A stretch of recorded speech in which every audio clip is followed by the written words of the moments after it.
할렐루야. 하나님께는 영광, 우리들에게는 은혜가 넘치는 귀한 시간이 되기를 바랍니다. 여러분, 제주도에서 얼마입니까? 이걸 뭐라 그러는지 아세요? 세 글자인데 얼마과래요. 얼마과. 지금 22년 전인 2002년 5월 5일 서울시 교육청에 의하면 서울시 내 초등학교 고학년 그리고 중고등학생 약 12,000여 명이 초등학교 3학년 수준의 읽기 쓰기를 할 수가 없고 덧셈, 뺄셈, 곱셈 등 기초 계산조차 제대로 못하는 학생도 10,000명이 넘는다, 이렇게 보고한 적이 있습니다. 다른 데 아니고 서울에서. 그분들이 지금 자라서 30대예요. 소크라테스가 이런 말을 했다 그럽니다. 아테네 시민 여러분, 여러분은 보이는 돌멩이를 몽땅 돈으로 만들고 싶어 합니다. 그런데 그 재물을 물려받을 어린이들에게 좀 더 정성을 기울여 교육할 생각은 없습니까? 여러분, 오늘은 어린이 주일이죠. 우리는 보통 교육하면 학교를 떠올립니다. 그러나 참교육은 학교에서만 되는 것이 아닙니다. 심지어 교회에서만 되는 것도 아닙니다. 교육은 역시 가정에서 시작이 되는 것입니다. 그리고 가정, 교회, 학교, 이게 삼위일체처럼 함께 서로 노력으로 어우러져야 좋은 교육이 이루어지는 것입니다. 특별히 가정교육이 가장 기초적으로 중요한데, 최고의 교육자로 알려진 페스탈로치도 가정의 중요성을 강조했죠. 가정은 최상의 학교다, 이게 그가 하던 말입니다. 진정한 교육은 가정에서 시작된다는 이야기죠. 그리고 또 이 가정학교의 교과 과정은 사랑이다, 이렇게 얘기했어요. 사랑. 5월 가정의 달을 맞이해서 우리는 몇 주 동안 가정에 대해서 생각해 보겠습니다. 오늘은 어린이 주일이므로 자녀 사랑에 대해서 생각해 보려고 합니다. 자녀가 없는 분도 생각을 해서 어린이를 사랑하라, 이런 제목으로 말씀을 나눕니다. 내가 자녀가 있든 없든 우리가 어린이를 참으로 사랑해야 되는데, 그렇다고 한다면 하지 말아야 될 게 있어요. 그리고 또 해야 될 게 있습니다. 그리고 또한 잊지 말아야 될 것이 있습니다. 이 세 가지를 우리들이 오늘 생각해 보려고 하는데, 우리는 어린이 주일을 맞이하면서 어린이를 사랑하기 때문에 하지 말아야 될 것 먼저 생각해 보겠습니다. 무엇을 하지 말아야 되느냐? 불평하지 말아야 됩니다. 어른으로서, 부모로서 일반적으로 불평하는 삶을 살지를 말아야 됩니다. 근데 특별히 우선 내게 주어진 자녀에 대해서 불평하지 않아야 됩니다. 근데 많은 사람들이 자녀에 대해서 불평을 합니다. 이러면 이래서 불만, 저러면 저래서 불만, 사람들은 불만이 참 많습니다. 우리는 내게 주어진 자녀에 대해서 불만을 갖지 말아야 됩니다. 5월 가정의 달을 맞이해서 우리들의 모든 불평을 확 줄이게 되기를 바랍니다.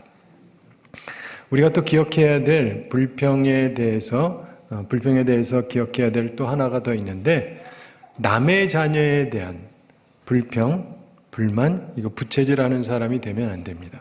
소위 불평 제조기 같은 사람들이 있어요. 트러블 메이커들이 있습니다. 우리는 남의 불평을 자극하지 말아야 됩니다. 사람에게 가서 그 사람이 들으면 기분 나쁜 말, 서러운 말을 하는 사람들이 있습니다. 왜 남을 서럽게 만들고 불평하게 만듭니까? 남의 불평 자극하지 마세요. 어떤 경우에도 불평할 수 있음을 상기시키는 사람들이 있는 것 같아요. 사람들에게서 감사의 영을 뺏어가는 사람들이 있습니다. 세상 만사는요, 밝은 면과 어두운 면이 함께 있는 것이죠. 그런데 자꾸 자신에게 주어진 것의 부족만을 부각시키고 불만스럽게 만드는 사람들이 있습니다. 자기 것도 조심해야 되지만 남에 대해서 좋은 말은 못해줄지언정 덕스럽지 못한 말, 상대방의 마음을 상하게 하는 말 하는 사람들이 되면은 안 됩니다. 결코 그런 사람이 되지 않도록 조심하시기 바랍니다. 좋은 말, 덕스러운 말을 해야 돼요. 상대방이 들어서 기분 나쁜 말 입 밖에 내지 않도록 조심하셔야 됩니다. 우리는 원망하는 것이 죄요, 남을 원망케 하는 것도 죄라는 걸 기억하면서 계속 불평, 불만 이런 이야기를 하잖아요. 그러면요, 우리 자녀들이, 어린애들이요, 듣고 기억을 합니다. 그러면서 배워요. 아주 자연스럽게. 여러 가지 불평들이 다 해가 되지만 특별히 자녀에 대한 불만, 그 자체가 자녀의 심성에 큰 상처가 된다는 것을 기억하시고 불평을 삼가야 됩니다. 애들이 불평하는 법을 배우잖아요. 그러면 자녀들이 자연스럽게 부모에 대해서 불평하기 시작합니다. 보고 배운 게 그거밖에 없으니까. 그러니까 주의하셔야 됩니다. 어린이를 사랑하기에 불평을 삼가시면서 어린이를 사랑하기 때문에 또한 해야 될 일이 있습니다. 우선 감사해야 돼요. 감사. 우리 믿는 사람들은 모든 일 범사에 감사해야 되지 않습니까? 범사에 감사하라. 이는 그리스도 예수 안에서 너희를 향하신 하나님의 뜻이다라고 성경이 분명히 말씀하는데 하나님께서 주신 대로 감사해야 됩니다. 주신 대로 감사한다는 것 중요한 것이고 자녀에 대해서도 마찬가지입니다. 감사해야 됩니다. 혹시 내게 자식을 주지 않으셨으면 주지 않으셨음을 감사하고 혹시 주셨으면 주신 대로 주셨으면 그대로 감사하고 드리면 그대로 감사하고 셋이나 그 이상이면 또 주신 대로 감사해야 되는 것입니다. 아들이든 딸이든 주님께서 내게 적절한 아이들을 주셨다 이 사실을 믿고 감사해야 합니다. 이것이 있어야 우리가 마음이 편안해요. 그리고 자녀들에게도 좋은 영향을 줍니다. 주신 것을 감사하는 것이 다 중요하지만 특별히 주신 자녀를 있는 그대로 감사할 때 이것이 자녀 입장에서는 매우 의미심장한 일이 되는 것입니다. 내 존재를 좋아하는 부모님, 내 존재가 감사한 일이라고 생각하는 부모님, 내가 하나지만 그것으로 족하게 여기는 부모님 모습을 보면 얼마나 좋겠습니까? 내가 딸이든지 아들이든지 내 모습 그대로를 감사하는 부모님 모습을 보면 얼마나 좋겠습니까? 그러므로 우리는 주어진 대로 감사해야 합니다. 우리가 해야 될 또 다른 측면은요, 사랑하되 공정한 사랑을 해야 됩니다. 자녀가 둘 이상일 경우에 공정한 사랑을 하셔야 돼요. 모든 부모님들은 누군가를 편애하는 게 아니라 주어진 자녀 모두에게 공평하게 사랑을 나누어 주어야 합니다. 누군가 자녀 중에 누가 더 좋습니까? 그러면 다 좋습니다. 이렇게 말하시는 것이 맞습니다. 참고로 여러분은 누가 더 좋아요 하는 질문 하지 마세요. 이거 아주 나쁜 질문입니다. 텔레비에도 잘 나오고 그러는데 사실 우리는 사람인지라 마음이 어느 한쪽으로 쏠릴 때가 있죠. 그러나 스스로에게 훈계하는 게 좋습니다. 공정하게 사랑해야 돼요. 남의 자식, 내 자식도 아니고 내 자식이잖아요. 근데 이것도 공정하게 사랑을 못하면 무슨 세상의 사람들을 공정하게 사랑할 수 있겠어요? 자, 우리 마음속에서 단 한순간이라도 내 마음속에 편애하는 마음을 가지는 것은 주신 바를 온전히 감사하지 않는 자세입니다. 주신 바를 온전히 감사한다면 하나님께서 주신 모든 아이를 공정하게 사랑해야 하는 것입니다. 꼭 기억하시고 그렇게 살려고 작정을 하시고 노력을 하셔야 돼요. 제가 보기엔 한국 교회는 이게 한국 사람들에게는 엄청나게 필요한 부분입니다. 여러분 성경에 보면은 이삭과 리브가가 있어요. 이 둘은요 진짜 둘만 사랑했어요. 아브라함은 여인이 몇 있었어요? 야곱도 여인이 넷이나 있었죠. 그런데 이삭은 딱 하나예요. 리브가 딱 하나. 그렇죠? 딴 여자 없었어요. 둘만 사랑했어요. 그리고 둘 사이에서 애를 낳습니다. 낳는데 쌍둥이를 낳았어요. 그러니까 애 잘 키울 것 같잖아요. 그런데요, 이 사람은 이쪽, 저 사람은 저쪽, 서로 편애를 했다라는 게 성경 말씀입니다. 결국 두 형제는 어떻게 됩니까? 원수가 돼요. 원수. 부부가 사랑하고 둘 사이에서만 애를 낳았다 할지라도 편애하면요, 애들을 원수로 만들고 죽이고 싶은 존재로 만들어버릴 수가 있는 거예요. 사랑하는 성도 여러분, 공정한 사랑을 하셔야 됩니다. 남들은 그렇다 해주고 여기 있는 우리부터라도 그렇게 하자고요. 아멘을 아무도 안 하시지만 우리는 공정한 사랑을 합시다. 감사합니다. 자, 우리가 자녀를 양육할 때 또 잊지 말아야 될 게 있어요. 잊지 말아야 될 것. 이거 우리 세례 교육할 때, 그래서 유아 세례 줄 때도 꼭 말씀을 드리는 건데 정말 중요한 게 뭐냐면 청지기 정신입니다. 뭐라고요? 무슨 정신? 청지기 정신. 그렇죠.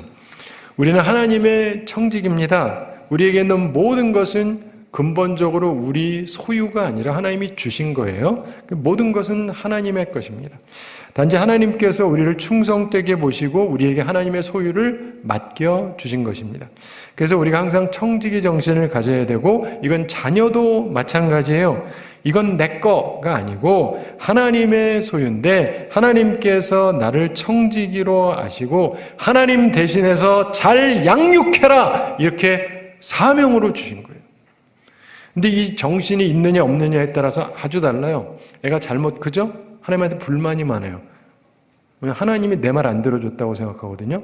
청지기 정신을 가지면 애가 잘못 크면 이게 누구 잘못이야? 내 잘못. 내가 잘 키웠어야 되잖아요. 그럼 하나님 앞에 죄송하죠. 청지기 정신이 있는 사람은요, 자녀에 대한 불평이 없어요. 굉장히 중요한 부분입니다. 감사는 있을지언정, 그리고 죄송한 마음은 있을지언정 불평은 있을 수가 없어요. 대부분의 사람들이 불평이 있는 이유가 뭐냐면 청지기 정신이 없어서 그래요. 교회에서 그렇게 교육을 하는데 의식이 전혀 이렇게 들어와 있지 않은데 문제가 있습니다. 내게 자식을 주지 않으셨다면 다른 것으로 내게 맡기신 일을 충성되게 하면 되는 거예요. 하나만 주셨으면 하나 잘 키우면 되고, 둘이면 있는 그대로, 셋이나 그 이상이면 역시 주어진 대로 청지기 정신을 가지고 최선을 다해서 키워야 하는 것입니다. 이 청지기 정신이 있어야 감사가 나오는 거예요. 나를 충성되게 여기시고 이 아이를 맡기신 거니까. 그래서 없어도 감사, 있어도 감사, 적어도 감사, 많아도 감사가 되는 것이죠.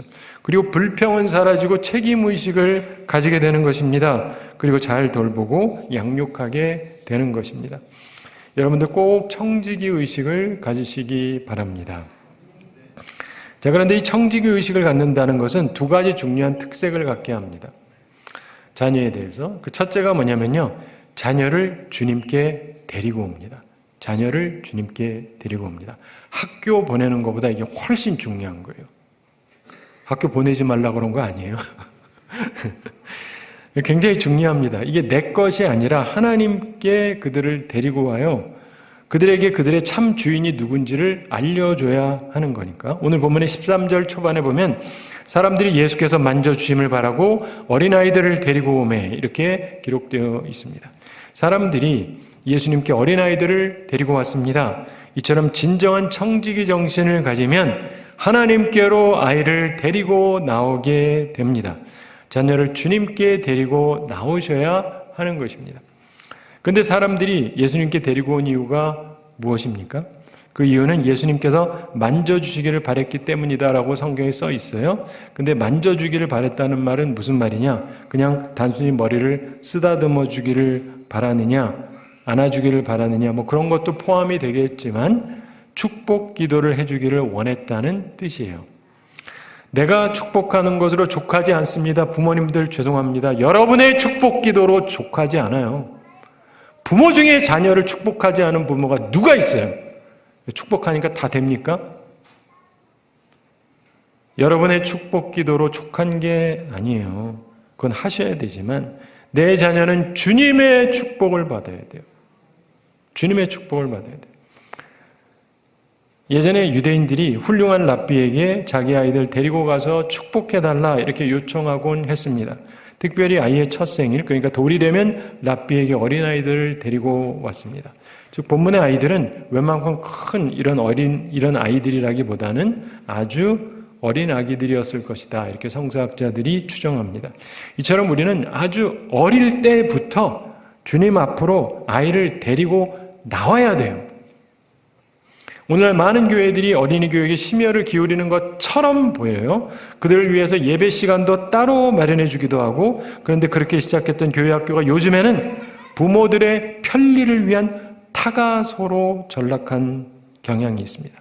아이들이 참으로 하나님 만나고 하나님께 예배드려야 된다는 것을 생각하지 않는 사람들이 점점 늘어나는 것 같습니다. 심지어 어떤 사람들은 어린아이들이 어른과 함께 본당에 오는 것을 보면 아주 못마땅하게 생각을 합니다. 사실 요즘의 교회들은 과거에 예수님의 제자들이 했던 실수를 똑같이 반복합니다. 한국 교회가 요즘 그래요. 13절 함께 읽어보겠습니다. 사람들이 예수께서 만져주심을 바라고 어린아이들을 데리고 오매 제자들이 꾸짖거늘. 아멘. 예수님의 제자들이 어린아이들을 데리고 주님 앞에 오겠다고 하는 사람들, 아마도 부모겠지만 그들을 꾸짖었어요. 혼냈다 이 말입니다. 제자들이 예수님을 성가시게 하지 못하게 하려고 아마도 좋은 의도에서 아이들과 그 부모가 주님께 오는 것을 막았던 것 같습니다. 그런데 본문 14절에 보면 예수님께서 제자들을 보시고 화가 나셨어요. 분이 여기셨습니다. 예수님께서 분하게 여기셨다. 14절 함께 읽어보겠습니다. 예수께서 보시고 노하시어 이르시되 어린아이들이 내게 오는 것을 용납하고 금하지 말라. 축복하시니라. 아멘.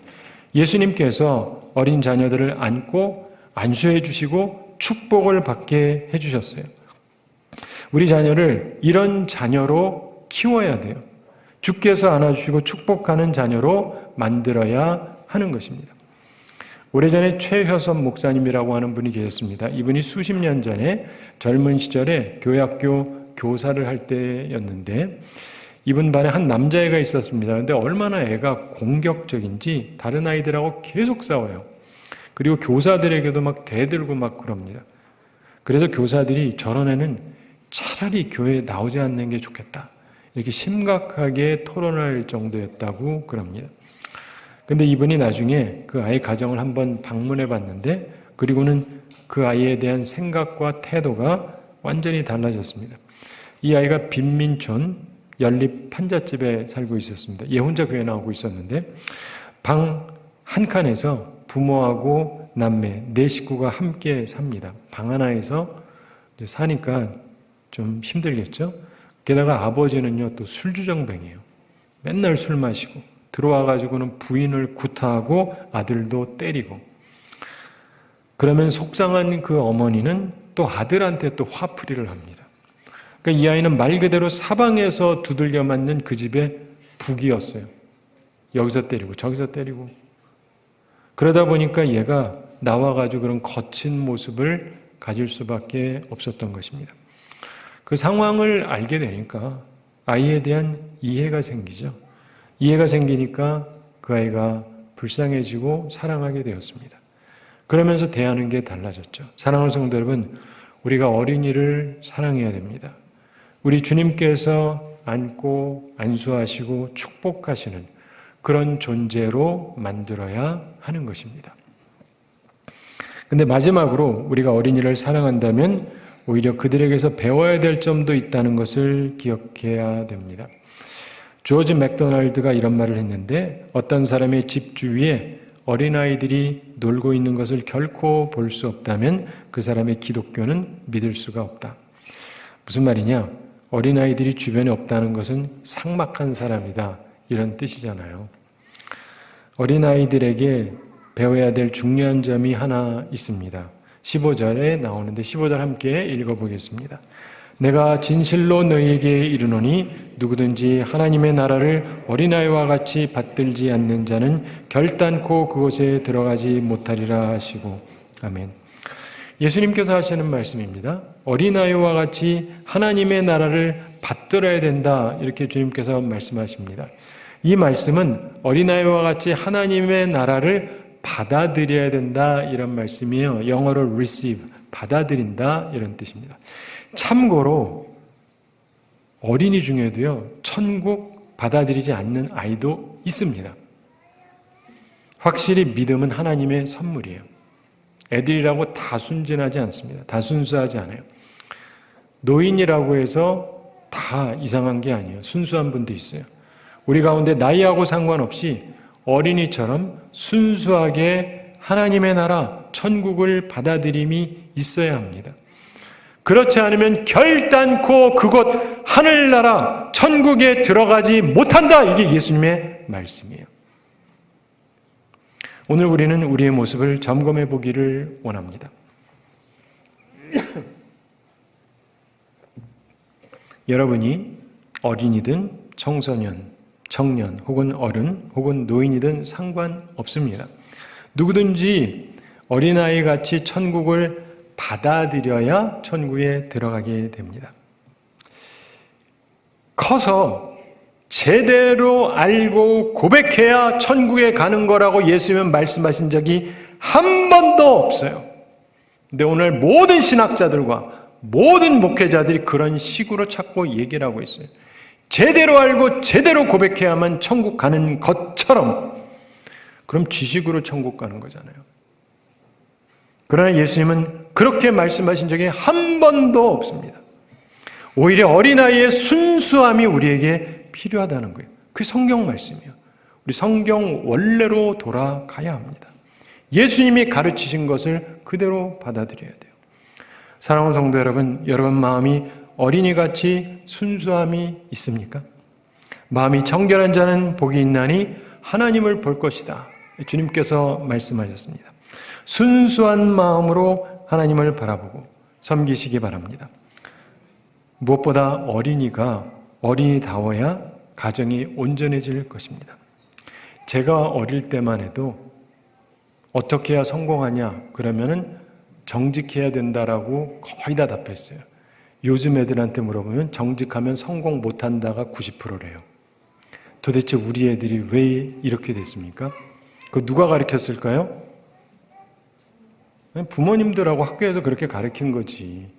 타고날 때부터 그렇게 생각할 리는 없잖아요. 어린이가 어린이다워야 되지 않습니까? 근데 어린이를 이미 어른의 부패한 시각을 가지고 키우고 그러지 마세요. 순수함을 유지하게 해주세요. 이 중에 있는 어린이 여러분도 순수한 마음으로 계속 자라시기 바랍니다.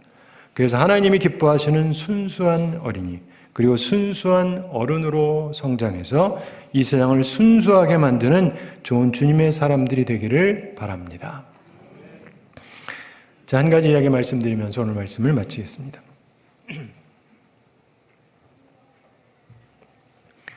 윌리엄 바클레이라고 하는 유명한 신약성서학자가 있습니다. 이분이 어린이에게서 4가지 배울 점이 있다. 그런 얘기를 했습니다. 참조할 만한데, 첫째로 어린아이에게는 겸손이 있다는 것입니다. 간혹 자기를 과시하는 애들도 있기는 해요. 그런데 그런 애는 좀 예외적인 애들이고 일반적으로 아이들은 교만하고는 좀 거리가 멉니다. 겸손하죠. 두 번째로 어린아이에게는 순종이 있습니다. 대체로 말 잘 들어요. 물론 때때로 불순종할 때도 있지만 대체로 어린아이들은 순종하고 부모가 아이를 잘못 지도하는 경우가 아니면 대체로 쉽게 따라옵니다. 순종을 합니다. 세 번째, 어린아이에게는 신뢰가 있어요. 믿습니다. 자기 아버지, 어머니 믿어요. 모르는 사람을 보고도요, 쉽게 친해지고 쉽게 믿습니다. 의심하지 않아요. 때론 그것 때문에 위험에 처하기도 하죠. 분별을 해야 되는데 그걸 잘 못하니까. 어쨌든 어린아이들은 쉽게 믿습니다. 특별히 한 가지 더 어린아이들을 보면서 좀 배워야 될 점이 하나 있는데, 4번째 얘기죠. 어린아이들은요, 오래 기억하지를 않는 것 같아요. 특별히 나쁜 거. 악의와 원한 오래 품지 않습니다. 부당하게 취급받아도 울긴 하는데 또 곧 잊어버려요. 잠시 있는 게 아니라 완전히 있는 것처럼 보여집니다. 그래서 용서한다는 것조차도 필요가 없는 것처럼 보여져요. 여러분, 아주 어린아이들, 좀 큰 애들 말고 아주 어린아이들은 보면은요, 막 크게 싸우고 울고 난리가 나고 그리고 나서 또 조금 있으면 같이 웃으면서 놀아요. 보신 적 있죠? 예. 어른이나 노인 중에 이런 사람 보셨어요? 아무도 없어요. 한판 싸웠으면 내 다시는 보란 말이야. 넌 내 원수다. 영원히 안 잊는다. 이런 경우가 얼마나 많습니까? 근데 애들은요, 그걸 잊어버려요.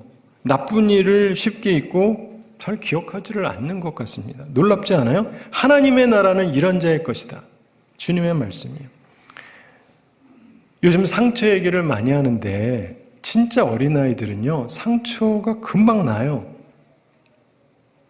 이게 어찌 보면 바보 같아 보일지 모르겠지만, 그러나 이런 어린아이의 순수함을 가지고 사는 사람에게 하나님의 나라가 주어지는 것입니다. 상처 그러지 마시고 상처를 빨리 회복하는 어린아이 같은 심정을 가지시기 바랍니다. 오해하지 말 것은 사기꾼이나 거짓말쟁이는 조심하셔야 돼요. 그러나 상처는 잊으시기 바랍니다. 하나님의 나라, 그 평안을 소유하기를 원하십니까? 그러면 순수한 어린아이들을 살펴보세요. 이상한 애들 말고 순수한 애들을 살펴보세요. 그리고 어린아이와 같은 순수한 마음을 가지시기 바랍니다. 그리고 이제는요, 잊으면 좋을 거는 잊으세요. 어린아이 같이 되시기 바랍니다. 그래야 하나님의 나라가 하늘의 평안이 내 마음에, 내 영혼에, 내 삶에 임하게 되는 것입니다. 오늘 주님의 평안이 우리 한 사람 한 사람 마음에 충만하게 임하시기를 우리 주님의 이름으로 축원합니다. 우리 함께 기도하겠습니다. 사랑의 하나님 아버지, 우리를 사랑하시고 오늘도 저희에게 귀한 말씀 주임을 감사드립니다. 주의 말씀을 기억하면서 우리가 어린이를 사랑하는 사람들이 되게 해주시고 또 어린이를 사랑하시는 주님을 바라보면서 우리가 어른이 되어서가 아니라 순수할 때 하나님은 우리를 사랑하시고 안으시고 기도해 주시고 축복하신다는 것을 항상 기억하며 주님의 축복을 받는 주의 어린아이와 같은 사람들이 항상 되게 하여 주시옵소서. 감사드리며 예수님의 이름으로 기도드리옵나이다. 아멘.